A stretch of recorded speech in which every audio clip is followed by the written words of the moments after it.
Ladies and gentlemen, please welcome Teachers College President Susan Furman and Provost Tom James. Hello everyone, and welcome to a very special part of our program. At lunch, we honored a group of distinguished TC graduates who were selected by their fellow alumni. Now I have the distinct honor of presenting the newly created President's Award of High Distinction. This award recognizes innovative TC alumni who have leveraged the knowledge and skills acquired here to benefit the populations they've chosen to serve. This year's honoree is Janice Spark, who earned her master's degree in education in 1979. Tom, would you please read the citation award for Janice Spark? Janice Spark, the 21st century is proving to be a time of new understanding of the way people learn and think. Through your educational and counseling work, you have broken new ground in the psychology of learning and the relationship between creativity and cognition. You are first and foremost a healer who has brought comfort, hope, and strength to thousands of children and teenagers facing learning and behavioral challenges. Because you are in such high and constant demand, parents who have succeeded in securing appointments with you for their children consider themselves blessed. Among your many roles are book author, composer, and orchestrator of original musical stories and songs for children. Your multi-sense literacy program, Brain Train, and your musical fairy tale, Back to Chooper Park, have been hugely successful with young children. As an associate fellow of the British Psychological Society, you conceived new ways to help adolescents realize their full potential through the power of the arts and music. You have volunteered as director of children's programs for the Young Friends of the British Museum and for the Chelsea Arts Festival. Farther afield, you took part in the creation of educational programs in the Middle East and served as chief consultant to the Asperger's Syndrome Centers in Malaysia. Moved by the suffering in Kosovo, you compiled Hug of War, a collection of well-known children's poems and memoirs, handwritten by 48 celebrities, the proceeds of which you donated to help children harmed by armed conflict. Janice Spark, for a lifetime of helping children to overcome learning and behavioral challenges, I am pleased to present you with this President's Award of High Distinction. We're sorry that Janice Spark, who lives and works in London, could not be with us here today. However, it's now our very great pleasure to ask Linda Hickson, Professor of Education in the Department of Health and Behavior Studies, to accept the award on Janice's behalf and read some remarks Janet prepared for this occasion.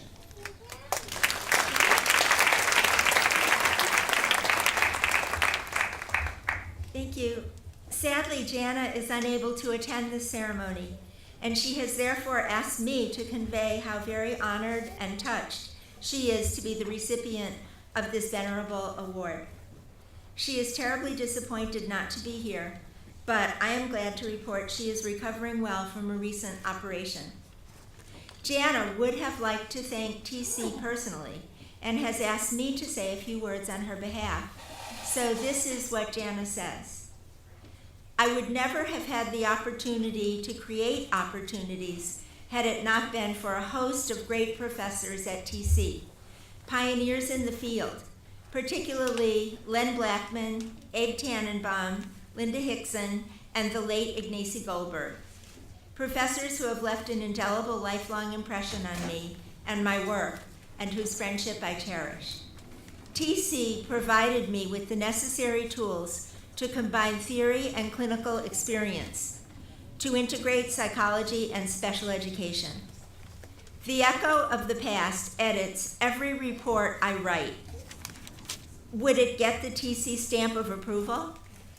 Every child I see, did I cover every angle?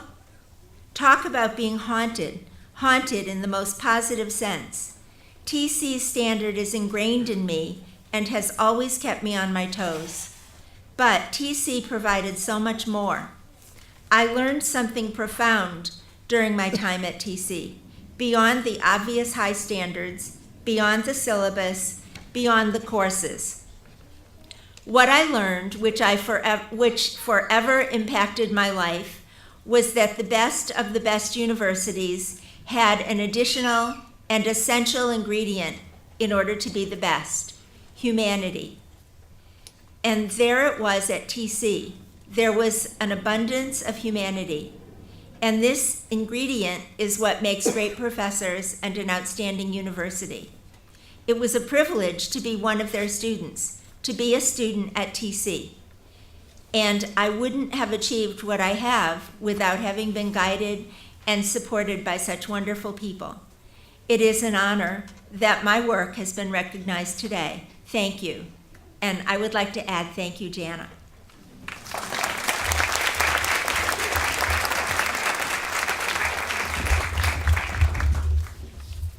Thank you, Linda, who is one of Jana's mentors at TC. I know that Jana is very pleased to have you accept the award on her behalf.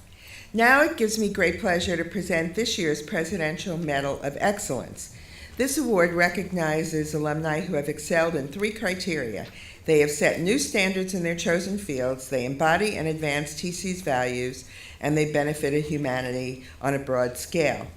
Last year's recipient was Prime Minister of Namibia, Nahas Angula, the prime architect of that nation's education system. And a second recipient was Ulysses Bias, a principal who fought for better resources in black schools during the segregation era. This year, we're proud to award the President's Medal of Excellence to Dr. Ian Smith, who received his master's degree in science education from Teachers College in 1993. Tom, will you please read the medal citation for Dr. Smith?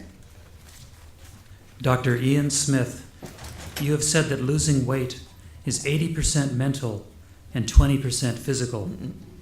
In your words, if you don't get your mind right, it will only work against you. As a gifted and accomplished scholar, advocate, guru, and healer, you have motivated millions of overweight Americans to get their minds right in order to embrace and maintain a healthy lifestyle.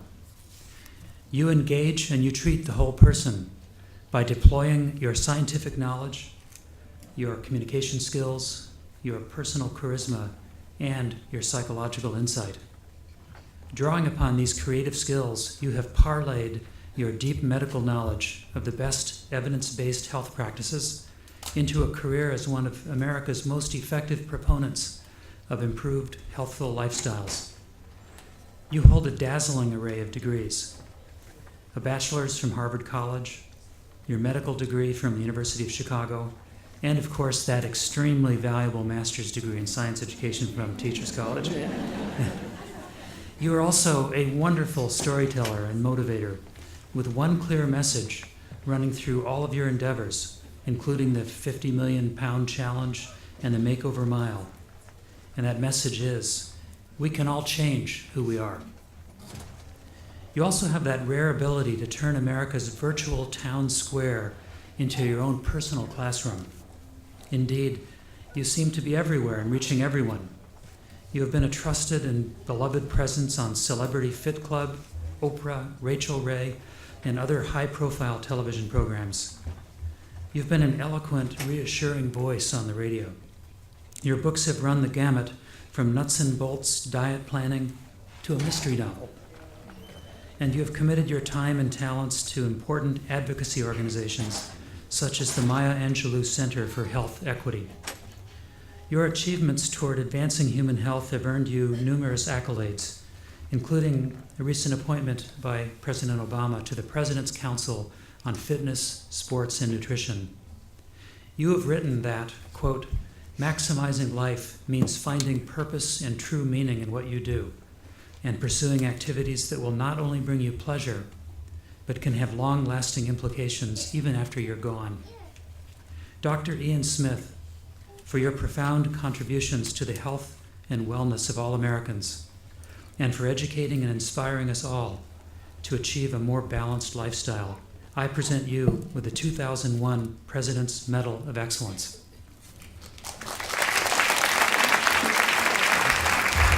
Dr. Smith, will you please come to the podium and get your citation and then deliver our keynote address.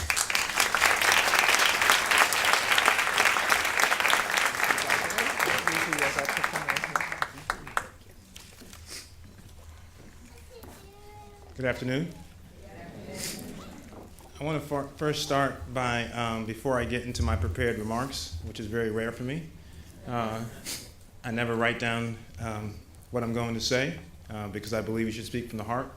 However, I am back at TC, and I'm in the midst of a lot of academics. And as I told my assistant, who was very surprised that I was going to be speaking from prepared remarks, that I had to have my P's and Q's in order with you guys. So I will be doing that. But first, I'd like to speak a little extemporaneously.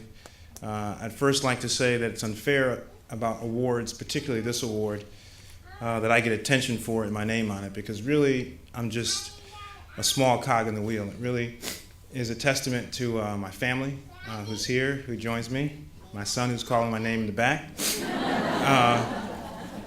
But so many of the things that I do, and you see me on television for, or hear me on the radio or in the paper, I'm really just a figurehead, to be honest with you. I have a wonderful team that works behind me, that supports me, that challenges me, that disagrees with me, and makes me better every day. And I first would like to acknowledge my grandfather, who is here, who's 87 years old in May. And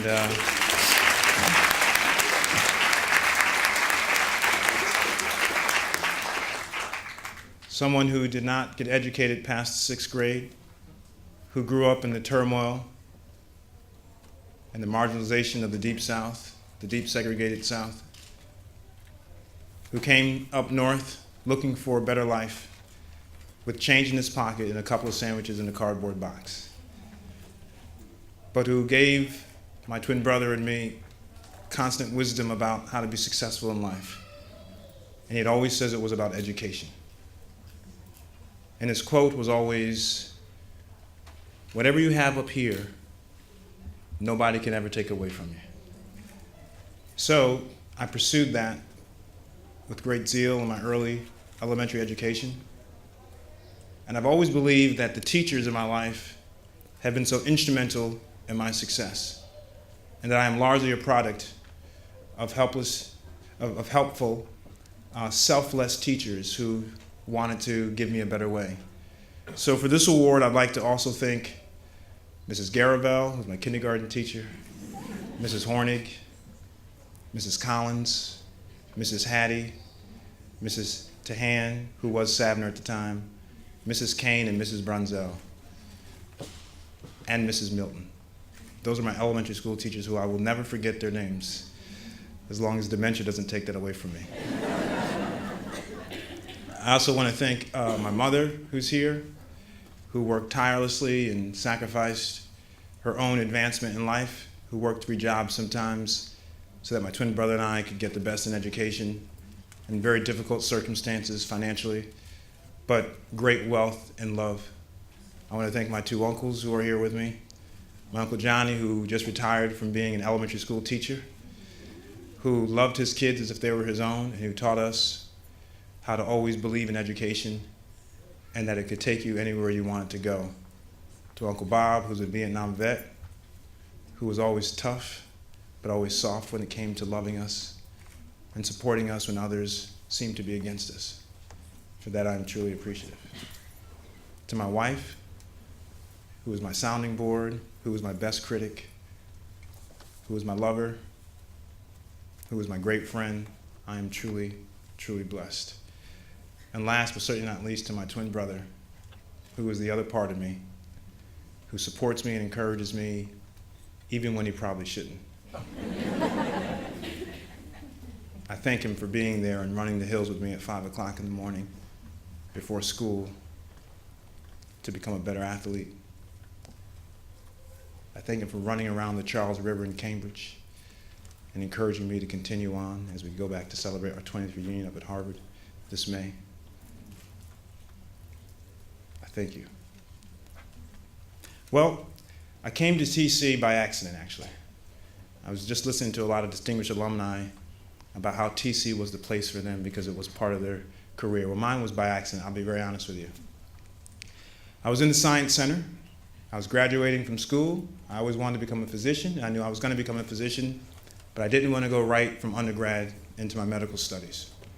So I was in the library one afternoon, and a classmate by the name of Kamal Nuri was in the Science Center library, and we were talking, and he asked me if I had seen a posting on the bulletin board, and I said, no, what is it?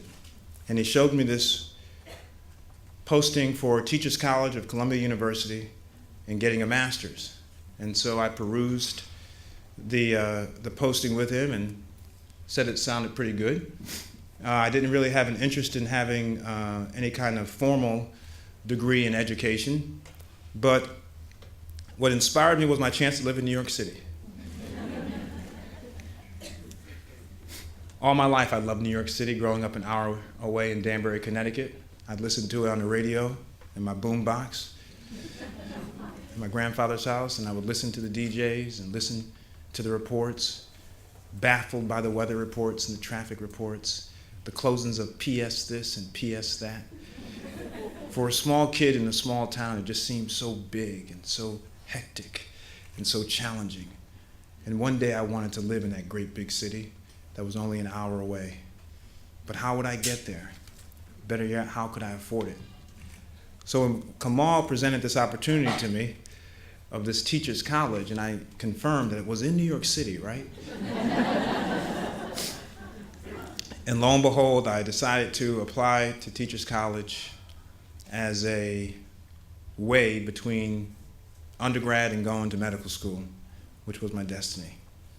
Well, it was great living in Whittier Hall. It was really great. My best friend from college who would come visit me we still remember the days in that little room where you had to stand on, I bought a little stool to stand on because the drain was often clogged and I didn't want the soiled water to collect around my ankles. We would talk about how great the air conditioning system was. It would be so cold in that room, it'd be on full blast, and it was just wonderful. And I'd put my shades down, I could black out my room completely. It was interesting those days because when I came to TC, not really understanding what formal education meant, I learned so much. And I was so inspired by my professors. O. Roger Anderson, who was wonderful and such a beautiful man, patient, compassionate, loving. When I had bad ideas, he didn't tell me that. He helped me find the right way. Jean Lithcott, who was my advisor at the time, she had a saucy little British accent, and she told me upon our first meeting that I was not going to be able to, I brought to her what my coursework was going to be that I'd planned out, and she duly informed me that this was impossible, that no student has ever tried to complete this degree that you're trying to do in 1 year. And I said to her, very humbly, I have to go to medical school, so I only really have a year to do this. She signed off on my plan anyway, despite her belief that it wasn't going to happen. But she still encouraged me. And lastly, Dr. Curtis Branch, who I took a lot of his sociology classes, who was wonderful, insightful, and challenging. I thank those three teachers for my experience at Teachers College. So I want to talk about, when I was here, there wasn't a big health education component to TC like there is now. So I want to talk a little bit about what I do every day, which is health and nutrition. And I want to start off by a simple phrase: you are what you eat. Now, this commonly used quote has been attributed to many, some claiming it dates back to the 17th century. But in my research, I found two plausible candidates to this statement. One was the French doctor and gourmand Antoine Briat-Savarin, who in 1826 wrote in beautiful French, which I do not have the heart to butcher to you right now, in his writings titled Physiology of Taste or Meditations on Transcendental Gastronomy, he said, "Tell me what you eat, and I shall tell you what you are." In the essay entitled Concerning Spiritualism and Materialism in 1863-1864, the great German philosopher and anthropologist Ludwig Andreas von Feuerbach, he wrote, and now I will butcher German, Der Mensch isst, was eat. And he said, man is what man eats. Now, of course, when Brillat Savarin made his statement, he was not being literal in the sense that if you eat a piece of fruit, you become a fruit. Instead, he was saying the type of food that you choose to consume is a reflection of the kind of person that you are. But I'm not here to delve into the etymology of a colloquial phrase, but rather to ponder its relevant implications on marginalized families throughout this great, wealthy, and powerful United States. In the English translation of these sayings, you are what you eat, no disrespect to the French doctor, but let's be literal for a moment. Food deserts. It's not easy to pin down a universally accepted definition of what is a food desert. But suffice it to say, many would agree that it involves areas that lack ready access to affordable fruits, vegetables, whole grains, low-fat milk, and other foods that make up a full range of a healthy diet. A significant number of Americans live far from a supermarket or large grocery store and don't have easy access to transportation that can get them to these retailers that sell the healthier food items. Part of what I've tried to do in my career is to empower those who seem to have the least in the way of power. Do food deserts exist? Well, some, believe it or not, have been skeptical. They call it the creation of liberal Northeast intellectuals and those radical minority activists. The resounding answer, however, is without a doubt they exist. A review of 5 high-income countries published in 2009 in the issue of Preventing Chronic Disease suggests that, lo and behold, the US actually has food deserts. Experts have declared that roughly half the population of Detroit, it's about 916,000 people, a food desert is amongst their midst. They also believe that in Chicago, where I now live, on the south side, that of the 3 million residents of Chicago, 633,000 of them live in neighborhoods either lacking or far away from the conventional supermarkets like Jewel, Pathmark, or Winn-Dixie. The paucity of affordable, healthy food options in urban communities is not only ironic, but embarrassing in a country with an abundance of food. Now, researchers like to look at the balance between the existence of fast food restaurants and stores that typically serve less healthier fare and those restaurants and stores that serve the healthier foods. Communities that have what we call out of balance environments will have higher rates, of course, of residents dying from premature diseases like diabetes and cardiovascular events, a myocardial infarction or a heart attack, or a cerebral vascular event, otherwise known as a stroke. So, how else do these food deserts actually affect us? Well, as is often the case, research scientists are constantly debating over the causal relationships between access of healthy foods to one's health outcomes. Is there really a link? But give me a break. You do not need some complicated statistical model to actually show that if people want healthy food and they can't access healthy food, then they eat unhealthy food, that their chances of becoming overweight and obese and suffering from those complications, such as high blood pressure, heart disease, stroke, and type 2 diabetes, as well as some forms of cancer, their chances are going to be greater than if they would have had the opportunity and the education to consume healthier food and practice better lifestyle habits. Now look for a moment at the prevalence of obesity in our children. It's increased to 16.3% in 2006 from a low of 5% in 1980. Some 28% of non-Hispanic African American females between the ages of 12 and 19 are considered to be medically obese. Almost 1 out of 3. And that doesn't talk about the numbers of those who are overweight, which is almost double that. In fact, in congressional testimony earlier this year, a top official from the Centers for Disease Control and Prevention identified food deserts as a cause of these very grim statistics. So this is what happened. In 2008, according to the Food Conservation and Energy Act, there was a request made for a study of food deserts. Now, it's a very lengthy report, which I won't bore you with the minutiae, but let me give you some of the significant findings that you can take home.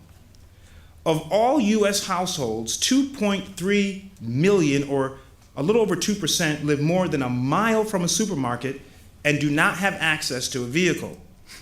An additional 3.4 million households, or 3.2%, live between 1/2 to a mile and still don't have access to a vehicle. Now, area-based measures of access show that almost 24 million Americans live in low-income areas that are more than a mile from a supermarket or large grocery store. Now, as you might imagine, data on time use and travel mode show that people living in these low-income areas with limited access and limited capital spend significantly more time to get to places that have larger supermarkets where there are healthier foods. So it does not surprise you that they choose the least healthy options. Urban core areas, particularly with limited food access, are characterized by, of course, higher levels of segregation and greater income inequality. In small town and rural areas with limited food access, the lack of transportation infrastructure is the most defining characteristic. Now, responses to direct questions about food access show that nearly 6% of all US households did not always have the food they wanted or needed because of access-related problems. And of course, more than half of these households lacked enough money for food. Now, let's look at the causation here. A key concern for people who live in areas with limited access is that they rely on, of course, the bodegas, we say in New York. That is the small grocery or convenience stores that may not carry all the foods needed for a healthy diet. Now, even though the Apple Deli is still across the street that I visited, which is actually pretty good. Actually, it's a very nice fancy awning since I was a student here. But results from these analyses show that when consumers shop at these convenience stores, the prices paid for similar goods as in larger stores, on average, are much higher. Findings also show that food purchases at convenience stores make up a percentage of about 2 to 3% for these low-income families. Research that considers the prices paid for the same food across household income levels indicates that for some of the very poorest households, that is, those earning less than $8,000 per year, they pay more than those who have a lot more money, up to $30,000 per year for groceries. So, here's the question. The correlation between limited food access and lower intake of nutritious foods says to us that people who are in this disparate condition have few options when it comes to eating healthier and choosing the right foods. It's not because they don't want to eat healthier, as some pundits will spin on the radio or television. It is simply because they either can't afford or can't access these foods.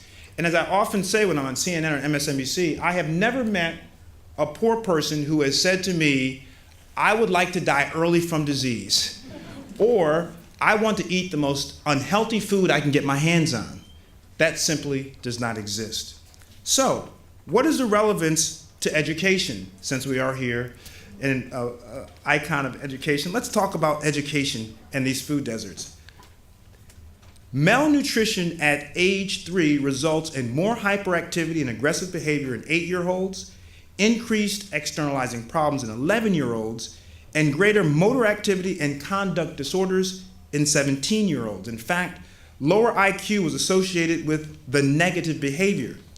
Poor nutrition, characterized by zinc, iron, vitamin B, and protein deficiency, leads to low IQ, which leads to later antisocial behavior. This according to the American Journal of Psychiatry. In a study involving 803 New York schools. They found that by removing food additives and improving children's nutrition resulted in huge increases in test scores, resulting in a 16% rise in academic ranking and a decrease in learning disabled children from 12% to 5%. Let's go across the pond over to London. Improving children's nutrition by banning food additives and replacing junk food snacks by fruit led to an increase in passing English scores from 23% to 64% at a junior high school in the UK. Let's come back here to the Midwest. Before a Wisconsin high school replaced their cafeteria processed foods with nutritious fresh whole foods, the students were out of control. Now there are no dropouts, weapons violations, expulsions, and suicides. The new behavior has lasted for 7 years. Another strong correlation between nutrition, food, and behavior can be found. So, as we talk about the struggle in America with education, as we talk about the struggle in America with adult and pediatric obesity, it begs the question of linking the two together and figuring out what the causal relationship may be. And this is where an institution like Teachers College can be on the forefront of research. Because in my mind, and listen, I'm not an academic, I am not a researcher, I'm a street worker, okay? I go into the streets and I work with people, and I touch people, and I try to move people. So I don't have the academic heft that researchers here have. I just have the anecdotal stories of people who say that they can't buy good food, whose blood pressures are in the 200s because they can't access the system.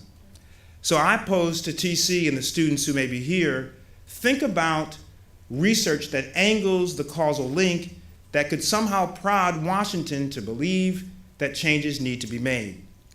The literature is crammed with a plethora of case studies, scientific studies, and anecdotal evidence of the impact good nutrition on the overall health, behavior, and scholastic aptitude of our children. So it only leaves the question for all of us to ponder. How can a country as self-described, wealthy, and powerful as ours neglect our truly greatest asset, the fertile minds of young, so ready to be planted with the seeds of dream and greatness? It is not only in our interest as humanitarians and an appeal to our altruism that we tackle this conundrum, but there's an appeal to our selfish desires of maintaining the believed superiority of this great land, that we rethink and take aggressive steps in eliminating the harrowing specter of these gross and sometimes indelicate disparities. The lives of our children, I'd like to offer, and the future of this country literally hang in the balance. In the words of my brother in our movement of the Makeover Mile, it's time to make a move. But not years from now, after that great theater in Washington we call Congress has stopped the partisan bickering and reached its long overdue denouement. The time actually is now, because if not now, then when? So, here we are in a situation where poor children in food deserts who already have a step down in life because it's most likely their parents are not well educated or well employed or well compensated. Who is going to reach out to help these children get a shot at life? That to me is what is the power of education, the power of understanding, and the power of activism. To be selfless despite your own position in life, to be loving despite your own unfamiliarity with those who need to be loved, and to be charitable despite the desire sometimes to keep it all to yourself. I would like to end with a quote from Abraham Lincoln that I love so much, and it means so much to me. And it's about how we live our lives as human beings. And he said, and in the end, it is not the years in your life that count. Rather, it is the life in your years. Thank you very much.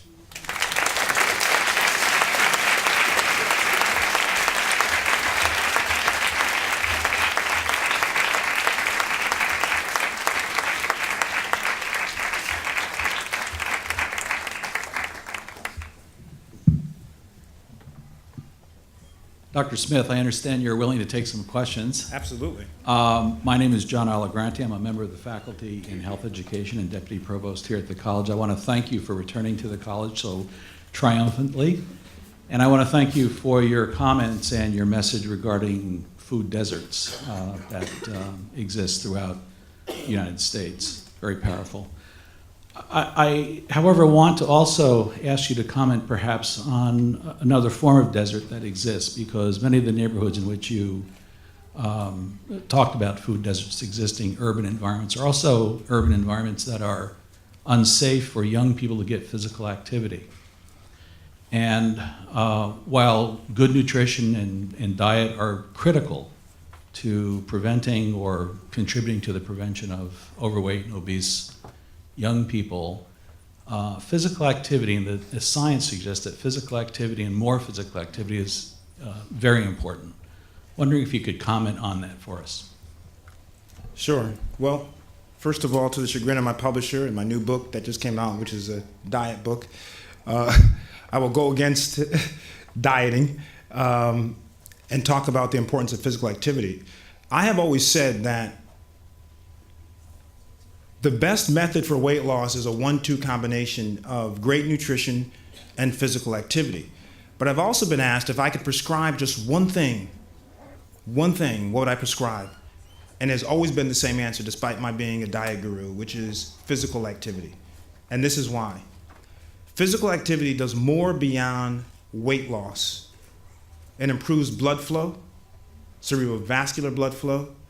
It improves cardiac and pulmonary endurance. It produces endorphins, which are the natural happy chemicals in our body. It actually increases, and studies show this, it increases life expectancy. And so the idea that schools across the country are eliminating physical education programs because they're trying to make the budgets work, to me, is criminal. And that parents in these communities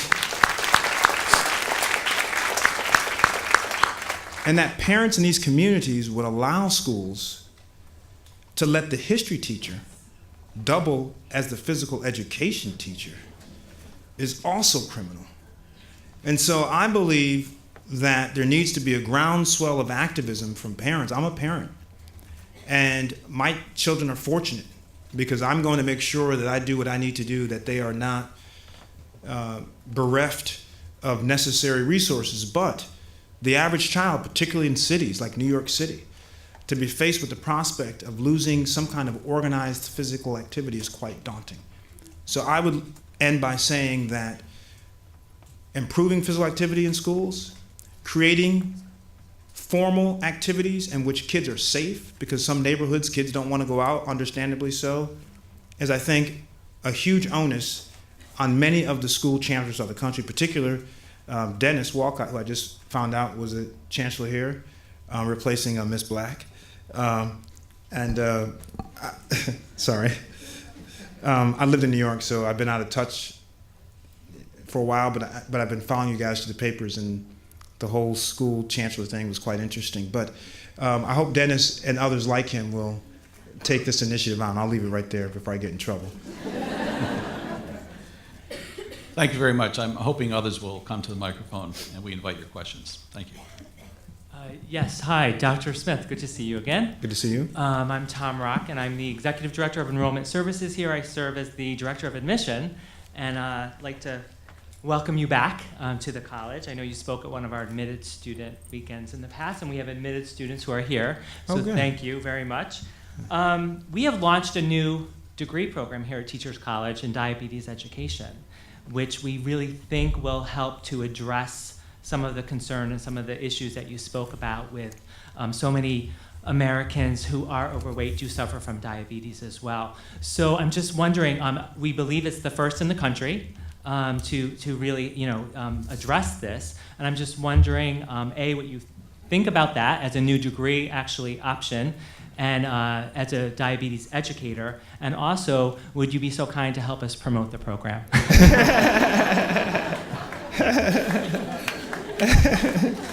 Okay. I'd like to hear, before we go, I'd like to have a student ask a question, please. But Tom, thank you for your question. Let me answer your question. There are 50 to 60 million pre-diabetics in this country. 50 to 60 million pre-diabetics. There are about 26 million diabetics. As many as 8 million of them don't know they're walking around with it. Diabetes is a big business. It's a weird thing to say, isn't it? But diabetes is a big business, and let me exemplify that for you. If you're a diabetic and you need to take your blood sugars on a daily basis, you do something called the glucose monitor, and you've seen these monitors. And you do a little prick, and you put it on a strip, and you put it in the machine, and you read what your blood sugars are. Well, I was just in Atlanta a couple of weekends ago with my Make Over Mile campaign, where we go out and we give people free health screenings in underserved communities. And people were lamenting the fact that they were diabetic, but they couldn't afford to take care of themselves. And so I said, what do you mean you can't afford? They said, well, look at the test strips. So every day you have to use one new test strip. Each test strip costs $1. The test strip probably costs 2 cents to make. Now the monitor, the unit, the electronic unit, they'll give it to you for free. Doctors can give it to you for free, drug companies, but the actual test strips that you need to take a test are $1 per. That's $30 a month. For someone who may be either uninsured or economically challenged. Diabetes is a big business. So I think it's wonderful that TC has created a program that will create and teach educators about diabetes, that hopefully will create activists, because TC has always been to me an activist community, which I love about it, that will create activists that will go out and challenge, and not just intellectually, but challenge politically this problem that a lot of underserved poor people are experiencing with diabetes. Diabetes is a very, very manageable disease, by the way. But a lot of people either don't have the education to know how to manage their disease, my grandmother had it, by the way, or they don't have the access to the health care to manage the disease, and therefore we're spending this kind of money. And let me just end by saying, when you look at obesity and the rise in type 2 diabetes in this country, which by the way is skyrocketing, it's largely related to type 2 obesity skyrocketing, with $147 billion, with a B, dollars a year spent on obesity-related complications. And yet we argue about healthcare legislation and who's going to pay for it. Interesting. Thank you.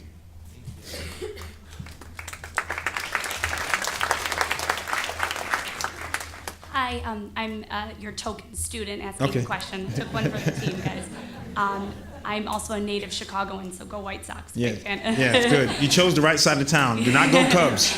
So good. Okay, we're starting off very nicely. Yeah. You spoke about food deserts, and I was wondering what you perceive as the challenges from major grocery store corporations from establishing stores in these proclaimed food deserts, and what can communities do to help overcome those challenges? Wonderful question for my token student. Well, here's the argument, basically, and I'm going to be as concise as possible. The argument that a lot of these retailers make is that to create stores in these particularly disadvantaged environments is very expensive, and it's about supply-side economics, if I may. And they believe that there's no real demand in these communities for healthier food. Now, let me give you a case in point. What part of Chicago are you from? I grew up on the north side. Oh, okay, that's all right. That's all right. That's all right. White Sox from the south side, so we're still working. From a house divided. Okay, Yeah. okay. Whole Foods, this purveyor of great healthy food, of course, who, by the way, has done a great job marketing, because you see Whole Foods and you just think ultimate health. And you don't even think about how much money it costs, because you know what? You're buying the best. Well, Whole Foods could not be convinced to build a store on the south side of Chicago, because they wouldn't support that store. They're not going to buy kale and all these great asparagus, fresh asparagus. Oh, no. However, somehow, I don't know the inner workings, somehow Whole Foods decided to build one on Roosevelt Road in the south side. And it has been a tremendous success, to everyone's surprise except for me, probably. And let me tell you why. Everybody wants to be healthy. Nobody has a desire to be sick. Almost everyone knows, regardless of level of education, that eating healthy foods typically results in better health. So people who are on the south side of Chicago, or on the west side, or on the north side of Philadelphia, or in Brownsville in New York, these people want to eat well just like everybody else. The issue is whether or not the supply is in their neighborhoods. So you can go into Whole Foods in the south side of Chicago, and you will see, and I love it every time I go, especially in the winter, you will see a 77-year-old gray hair white dowager in her fur and diamonds sitting next to a young cat who's 23 years old with baggy jeans and a hat turns backward, and they're trying to find the best lemons together.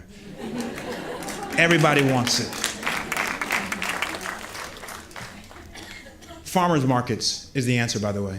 Farmers markets. You have to bring more farmers markets into the hood and not be afraid of doing that. And my next initiative is to try, I'm already in talks of trying to, how do you scale farmers markets in Chicago and then branch it out? Thank you for your question. Hi. Oh, loud, sorry. Hi, my name is Molly, and I'm a student here as well. And my sister's a dietitian, so I actually have a lot of interest in this topic, so thanks for coming and speaking about it. My question is about, in relation to nutrition education, I wanted to hear your thoughts about food marketing, particularly in efforts to mislead consumers about foods that are healthy. For instance, I was at a conference yesterday, and in the vending machine, they had labels of healthy options, and one of those labels was on a Milky Way bar. So I'm wondering about your thoughts on this. So thank you, Molly, for your question. So in my new book that came out on Tuesday, I dedicate a lot of the book to teaching people how to be better food detectives. And the reason why I do that is because of all the misinformation that is dispensed by a lot of manufacturers, food manufacturers. Just let me give you a couple of examples, if I may. Organic. It's wonderful. People see the word organic and they think that it is the healthiest thing in the world. I must have it. It is health gold. But the truth of the matter is that organic really is a description of how crops are farmed. And the reason why organic really started was not because it's healthier. It was started because it was a way to preserve the environment. It was an environmental cause. And that's why a lot of farmers went back to the traditional farming method of organic farming. By that, it means how they till the soil, how they rotate the crops by hand, no antibiotics, no pesticides, no chemical integrations. That is what organic is. Now, let's fast forward to capitalism America. If you are a manufacturer of foods and you realize that there's this great thrust to be healthier, then the race now is to have the next organic product. However, think about it. And the USDA says this, organic is not synonymous to healthy. This is what organic means. Organic means, from a health standpoint, that you have less of a chance of having what's called pesticide residue on your fruits and vegetables. So when you spray the field with pesticides or antibiotics to kill the microbes that may be eating the crops, sometimes there's residue left on the skin of the fruit and vegetable. When you take it into the market and sell it to us, if it is organic, you can be assured that there are no pesticide residues on those fruits and vegetables. If it's non-organic, there might be some pesticide residue.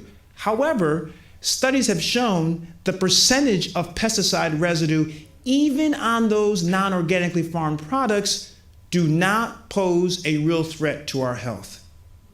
But with the word organic, you can now charge 35, 40% sometimes for these particular foods. So the book teaches you what if you want to buy organic, what you need to buy organic. And that is the dirty dozen. Those foods in which the skin is consumed are the fruit, strawberries, blueberries, are the foods that you should buy organic. Why should you buy an organic banana? You peel the skin off of a banana, and the pulp of a banana, of a non-organic or an organic, is the same thing. This is the genius of marketing. Last example, real fast. Whole grains. Wow, what a word. But whole grains are a specific thing. They are the complete grain, the kernel, the 3 layers of a kernel. It's not multigrain. It's not whole wheat. It's not 7 grain. It's got to be 100% whole grain or 100% whole wheat. But most consumers don't realize that they're buying something brown. They think it's healthier when it's really molasses. So I agree with you that the push by manufacturers, and I'm going to use the word very strongly, to deceive consumers into believing they're buying something healthier is really sad. I try in my small way, in my small platforms, to try to educate people, this is the real deal. But people also have to be inquisitive and to question and to read food labels and look at those ingredients. That's what's going to make a difference. Thank you, Molly. Thank you. Dr. Smith, I just want to thank you for being here as well. Pleasure to hear you speak. My name is Barry. I'm also an admitted student here at TC and very interested in health and education. And I had a similar question to Molly's, but as I got a training certification years ago and kind of really embarked on this health path, and I guess my question to kind of reframe it in this context is how is it important that schools approach this information and teach this information? Because still, and there's so much deception about health and how to eat healthy, and I still feel there's so many people who don't know how to do it, especially children. So how much is it schools' responsibility to teach this type of information? Barry, by schools, do you mean elementary schools, high schools, or do you mean schools of? I think all schools. And when do we start this information? How do we teach this? And because I still feel there's so much wrong information, as you alluded to, as that Molly talked about. What job is it for any schools and what level, and how do we tackle this goal as a nation? Okay, Barry. So in Chicago, I joined up with some very famous chefs who have a wonderful program, and this is what they're doing. They're going into elementary schools, and they're spending 3 hours of infusing food education with the history education that the children are receiving in school. So it's not a separate curriculum. And what they're doing is, in the session I sat in on, they were showing children where noodles come from. And they went all the way back to the history of noodles and how it traveled and migrated. And then they actually did a demonstration of showing the children how noodles are made. Then, after the education was over, for lunch, the chefs cooked all the foods that they taught the children is healthy for you. Wonderful, wonderful program. But, and here's the but, it took almost a force of God for these chefs to be able to cut through all the bureaucracy of schools to be able to go in and show our children how to eat well and be well. And it poses the question, what is the real interest of these so-called gatekeepers of education? Why did it take so much for them to be able to get into a school to show these things? Well, guess what? I didn't realize this, I realize it now. There are great, vast companies that have great deals with schools that provide what they call nutrition to our children. So I believe, to answer your question specifically, is you have to start young. You have to get children to realize the value of food, what's in the food. Now, I don't believe in preaching perfection either. There's no such thing as a perfect diet.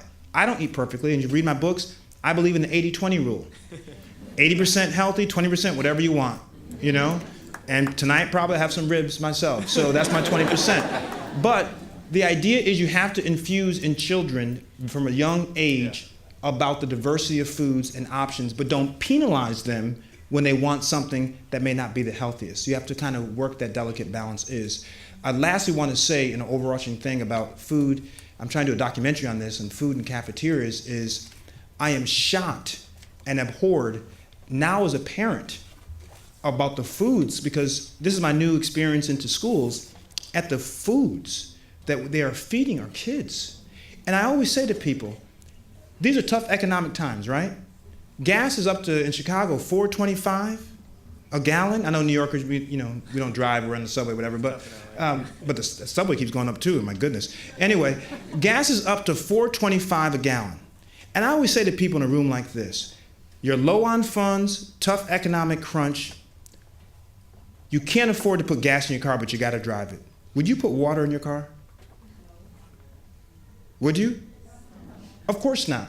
Because water for an engine is not the proper fuel.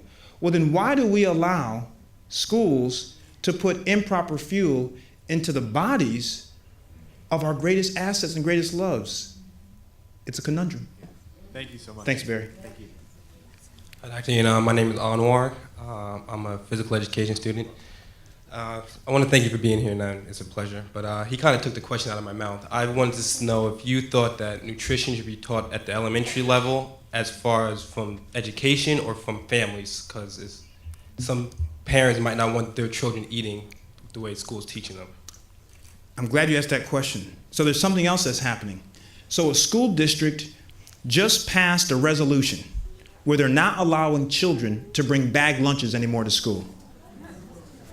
Because the idea is, the idea is they are going to make sure that all kids receive healthy meals in the cafeteria. So they're going to provide legitimately healthy meals per USDA requirements. Here's the knock. If you are a parent and you provide your child already with a healthy school lunch, you now no longer have that option to do that. And so there's this huge, as you can imagine, this huge debate of the loss of autonomy for some parents who like to prepare, like my wife prepares my child's lunch every day. There's a loss of autonomy on the one hand, but there's also, however, a great guarantee and backstop on the other hand for the children who are not receiving healthy lunches from home for all kinds of reasons. So what is the solution? I'm asking you.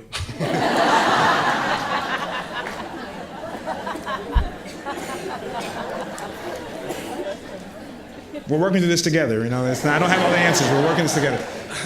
I believe that one of the answers is that you do not stop parents from sending their children to school with their own chosen lunches. But what you do, however, is you bring parents into the schools and you show parents what you are going to be offering their children so that it can be a collective decision rather than a mandated decision. And part two of my belief in education about foods is, and I know parents are busy, by the way, but somehow schools have got to get parents into the dialogue and conversation about raising healthier kids. It's not by sending home letters that kids never bring home. That's not the way to do it.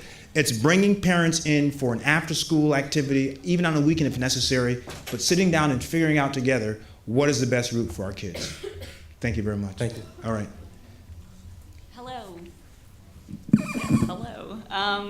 My name's Elaine. I'm a new admitted student for health education, and I want to thank you for speaking about diabetes, actually. I work at the American Diabetes Association, and I don't feel like there's enough knowledge about it, so thank you for that. But also, I guess, in a perfect world for me, health would be like something you learn as well as when you tie your shoes and when you're little. And I was wondering, what do you think the top 2 or 3 healthy lessons when a child graduates from high school they should have with them? Wow. I gotta narrow this. Healthy lessons from nutrition, from diet, from overall wellness? Nutrition, and exercise, I guess, would be my top two. Okay. The first thing I would hope that every high school student graduates with is an understanding of basic nutrition. Understanding what a carbohydrate is, what processed means, what a refined sugar is, what a refined grain is. I mean, these are basics, and you don't have to get esoteric into the details of it, but high school students in this country should be able to walk away and understand that. They should be able to walk into any grocery store and pick up a package and read the back of the label and understand what the calories are in that package and how many servings are in that package, and that when they eat that package, the amount of calories they're consuming in total is that calorie number times the number of servings. These are basics. This isn't complicated. The second thing I would hope is that students have a way of understanding the true health implications of physical activity. By that, I don't mean necessarily going to a gym. Yes, going to a gym and working out is by far the most efficient way to yield cardiovascular and musculoskeletal results, no doubt. It's the most efficient way, but it's not the only way. And so I would hope that high school students would know how to incorporate regular physical activity in a way that may not be a chore to them, but is something a part of what they are doing. Lastly, I would think that I would hope that students would be able to leave high school and understand one basic thing, that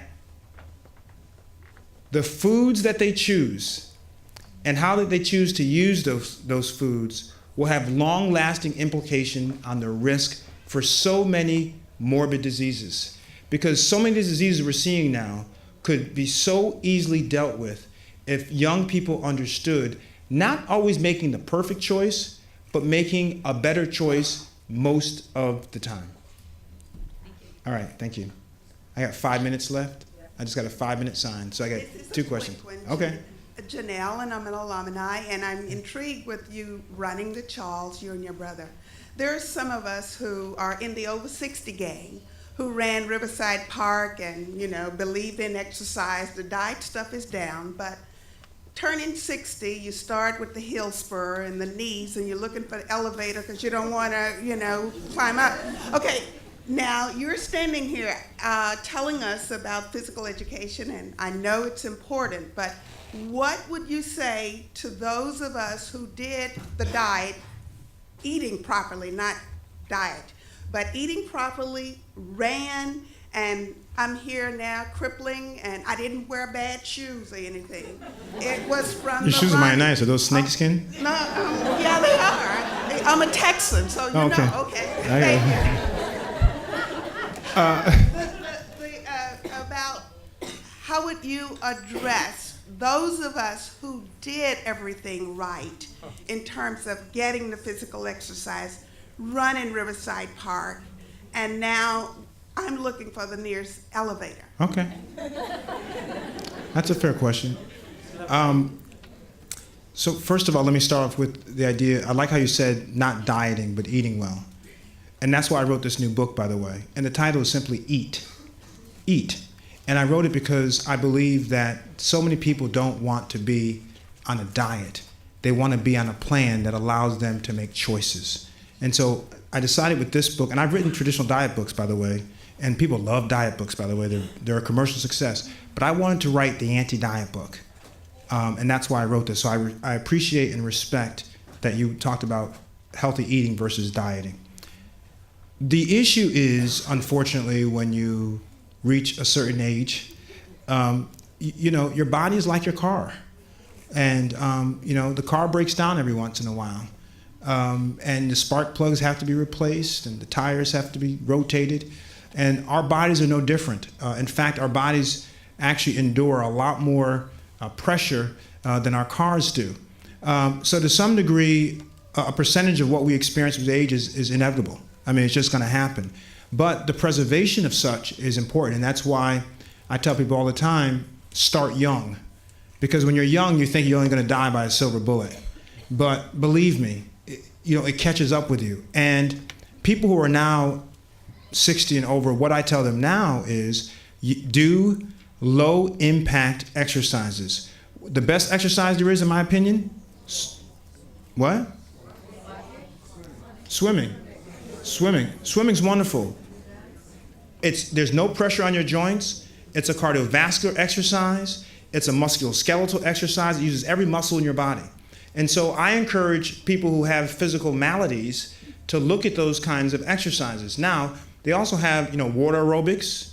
And the great thing about water aerobics is, even though you don't feel like you're doing anything because everything is so slow, the resistance that the water naturally applies to you is phenomenal. So not only are you getting the joint mobility, but you're also getting the musculoskeletal resistance, which is important for building lean muscle mass. So those are two things I recommend. The impact, things like running, can be very, very grueling on your body. And if you're someone suffering from shin splints or knee or joint pain, you need to shift over, not completely, but shift over to things that do not require that type of pounding on your joints. Okay? Does that help? I don't have a magic answer. I mean, there's no magic, but you got to go to some low impact exercises. Okay? Last question, sir. Hi, sir. My name is Atul Kumar, and I'm not a student, not a teacher, but Columbia is like my adopted college because I like being with the student in the university. I visit here very often. Good. Last week, I sponsored Columbia business conference, so my organization sponsored that, and I like to be in touch with Columbia. My question about food and exercise is, I also have a physical ailment, which normally 70% Caucasian white females have. I'm neither Caucasian, I'm Indian. So I don't know why I have it. You say. I have it, and I used to take all the medication possible. So I tried the daily injection, I tried that. Then they changed me to monthly infusion. I tried that. Last year, 2010, July, I said enough is enough. Enough with the doctors and the medical mafia. I will not try them. I decided to take charge of my own health my way. So I made some life changes, and as an expert on nutrition, maybe you can validate. I decided I'll wake up early in the morning. That's the first change. Secondly, I decided to start running every day, if I can, and prepare for maybe ING 2012 marathon, or hopefully I'll run a marathon. Okay. That's then good. all the changes, life changes, I became a vegetarian. So no meat, no chicken, no non-vegetarian. Why? I thought, based on my reading and being from India, I've read a lot of Ayurveda. I know a lot of doctor friends, but I have much more faith now after having tried this in the traditional system. The non-allopathic treatment, Ayurveda, which is all about natural treatment used. Sure. So I tried that. Mm-hmm. And the good result is in the last 1 year, I haven't seen a doctor. I haven't taken a medicine. And I gave up all my medication, which I was prescribed to. So I gave up all medicine, just diet, exercise, running, and then doing things whatever I like. So I changed my track from corporate. How old are you? I'm 35. You're 35. Okay. Are you getting your screenings done every year? 2 days back, I was at Mount Sinai, did my MRI, and Okay. I'll get a report next week So on my wife's request. So your wife's request. Okay. So, sir, I want to. Are you done? I don't want to cut you off. Yeah, I'm done. Okay. So, sir, can I just make a comment, if I can, about medicine is not perfect. And no doctor that I know of pretends that medicine is perfect. We know a lot in Western medicine, but there's a whole lot we don't know. And I am encouraged at the synergism and the more inclusiveness of Western medicine with more non-traditional medicine forms. So I'm really encouraged by that, by the way. And I think that as the older doctors retire down to Florida, that a lot of the younger doctors are getting involved and looking at acupressure and acupuncture and meditative medicine. So this is a good thing for all of us, believe me. Because if you look back in history, some of the herbs that we're talking about now and the medicines we use are built on herbs back in China thousands of years ago. So it's good that we're becoming more inclusive. That being said, I think that it's incumbent upon everyone in here, regardless of race, gender, age, it doesn't matter. Everyone in here has to be the supervisor of their own health. Everybody. Doctors are here and nurses are here and other healthcare professionals to help guide you, to help maybe fill in some of the gaps, but you have to be the supervisor, which is what you have demonstrated. And so I would say I applaud your effort. I wouldn't necessarily demean or ridicule the medical mafia, as you have done so. But I would say that you stand testament to someone who has decided to take charge of your health, and I hope others will follow. But I also will say this, and I'll leave with this, that there is a lot of research and there are a lot of studies that go into medicine, and that medicine is not a business in the sense of doctors need patients to stay in business. Patients will be here forever, but there's still a level of respect for the understanding that some of these cutting-edge physicians and researchers are doing, whether it's researching genetics of diabetes or high blood pressure. That's very integral. So I want to caution you and the audience, and my grandfather, who is the greatest conspiracy theorist in the world, that there are some really good, noble, honest people who are trying to make a difference in people's lives. And while I ask you to challenge and question everyone, by the way, don't approach the situation with the idea that they're already on the other side of the table. Thank you very much. One comment, sir. I'm part of the mafia. I want very much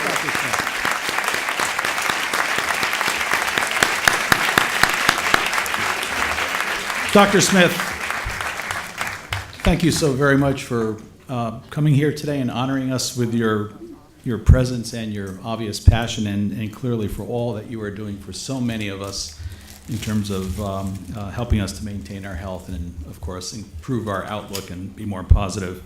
I thank you once again. Thank you.